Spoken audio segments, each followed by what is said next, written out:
सगळ्यांना आवडणारं आणि कोणत्याही रेस्टॉरंटमध्ये गेल्यानंतर सगळ्यात पहिली स्टार्टरची डिश जर आपण मागवणार असू तर ती आहे चिकन लॉलीपॉप। तर आज आपण चिकन लॉलीपॉप तंदूर स्टाईलने बनवणार आहोत। तर त्यासाठी लागणारे साहित्य आपण घेऊया।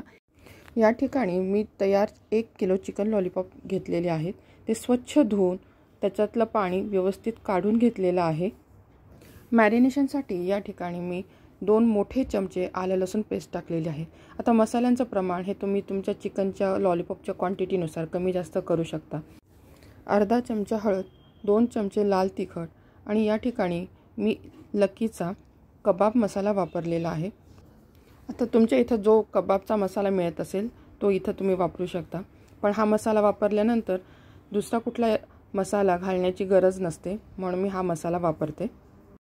अर्धी वाटी घट्ट दही मी इथे टाकलेलं आहे। दही छान घुसळून घेतलेलं आहे। कोणतेही मॅरिनेशन करताना दही हे नेहमी छान फेटून घ्यायचं, जेणेकरून त्याचे लम्स आपल्या मॅरिनेशनमध्ये दिसत नाही। नंतर चवीनुसार मीठ टाकलेलं आहे आणि आता हा सर्व मसाला आपल्या चिकन लॉलीपॉपला व्यवस्थित लावून घ्यायचा आहे।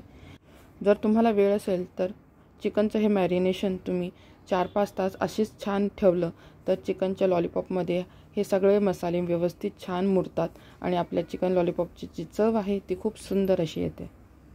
आणि अजून एक गोष्ट की जेव्हा तुम्ही चिकन लॉलीपॉपचं मॅरिनेशन करतात तेव्हा जेवढं पाणी त्याला कमी सुटेल तेवढंच तो मसाला त्या आपल्या ज्या लॉलीपॉप आहेत त्याला व्यवस्थित कोट होतो। म्हणून दह्यामध्ये पण घट्ट असं दही घ्यायचं। लॉलीपॉपमधलं सुद्धा धुतल्यानंतरचे जे पाणी आहे ते व्यवस्थित काढून घ्यायचं की जेणेकरून आपल्या मॅरिनेशनला जास्त पाणी सुटणार नाही। मॅरिनेशन तयार झालेलं आहे। आता याला मी 4-5 तासासाठी फ्रीजमध्ये झाकून ठेवणार आहे।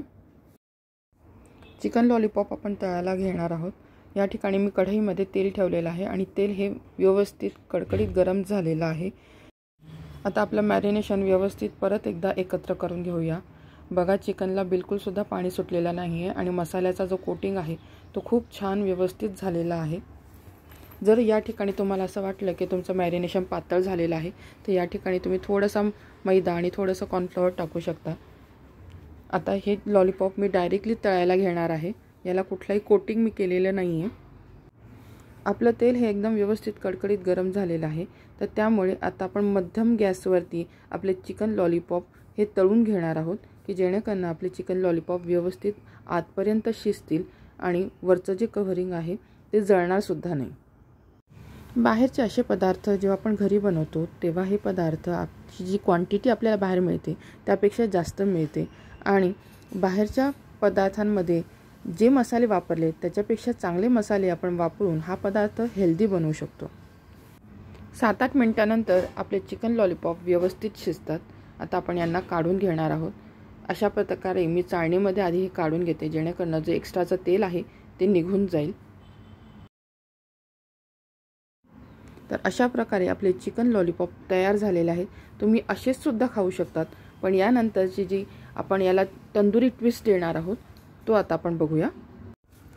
आता सर्व लॉलीपॉप जेव्हा तळून होतात आणि जेव्हा आपल्याला त्यांना सर्व करायचं असतं तर त्यावेळेस आपल्या चिकन लॉलीपॉपला अशा प्रकारे एकदम बारीक गॅसवरती आपले हे चिकन लॉलीपॉप या पद्धतीने थोडेसे असे भाजून घ्यायचे आहेत। जास्तही भाजायचे नाही की त्याचा मसाला अगदी जळून जाईल।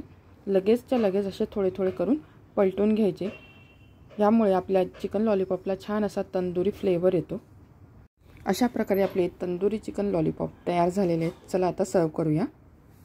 या ठिकाणी मी चिकन लॉलीपॉप सोबत घरीच बनवलेली शेजवान चटणी ठेवलेली आहे। शेजवान चटणीचा मी व्हिडिओ आधीच शेअर केलेला आहे, बघितला नसेल तर मी इथे डिस्क्रिप्शनमध्ये लिंक देते आहे। माझ्या चॅनलला नवीन असाल तर सबस्क्राईब करायला विसरू नका। आजची रेसिपी तुम्हाला कशी वाटली आणि अजून तुम्हाला कुठल्या रेसिपीज बघायला आवडतील हे मला कमेंट बॉक्समध्ये नक्की कळवा। पुन्हा भेटूया अशाच एका छानशा रेसिपीसह। तोपर्यंत स्वस्त खा, मस्त रहा। Bye bye.